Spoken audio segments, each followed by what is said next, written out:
It's completely understandable that college prospects have begun a trend of skipping their bowl games. There, I said it. The risk of injury is always there, sure, but players also run the risk of playing poorly in front of a national audience and hurting their draft stock in the process. Every year come bowl season, certain players can't deal with the increase in competition and get exposed as overrated or overhyped pro prospects. That's essentially what happened to these 5 prospects. DT Jerry Tillery, Notre Dame. Tillery has been the most hyped senior prospect at defensive tackle, and if the Fighting Irish were going to pull off an upset against Clemson, they needed Tillery to have a monster game. Unfortunately, Tillery exited the game with 0 statistics, not even a tackle, to his name. Worst of all, his egregious roughing the passer penalty late in the second quarter allowed Tigers quarterback Trevor Lawrence to throw a miraculous touchdown pass with 9 seconds left in the half, putting his team up 23-3. Tillery did manage to block an extra point though, so there's that. LB Christian Miller, Alabama. It's tough to label a player a loser for getting injured, but this isn't the first time for the senior linebacker. After coming back from a torn bicep last season, Miller was hoping to put the injury-prone label behind him. But early on in the game against Oklahoma, after having sacked Sooners quarterback Kyler Murray, Miller went down with a hamstring injury. He is now questionable for the college football championship.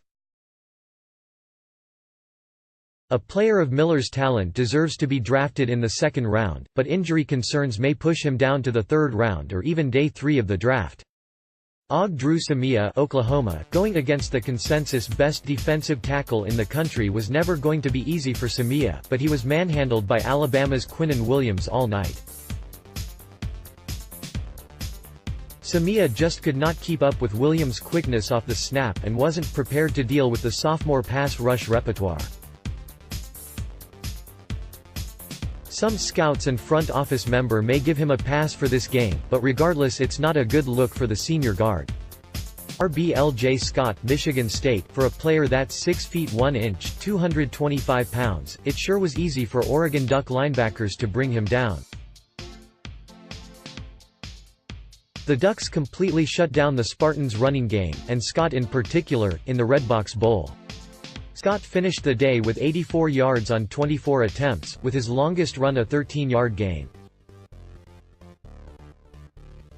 When evaluators watch this tape, they won't be impressed with the senior's ability to run through tackles or avoid defenders in tight windows. Scott is a lower-round prospect at this point who will need to spend the offseason shedding the dreaded JAG label. QB Shea Patterson, Michigan. While the junior transfer has announced that he's returning to Michigan, he'll have to spend the 2020 season hoping to rehabilitate his image after a poor performance in the Peach Bowl. While he made some nice throws particularly early in the game, his pocket presence and decision-making while under pressure was Patterson's undoing against Florida. The Gators absolutely flummoxed him and his offensive line with exotic blitzes throughout the game. His 2 interceptions in the second half sank any chance of coming back and making it a game. Patterson has much to work on in the offseason.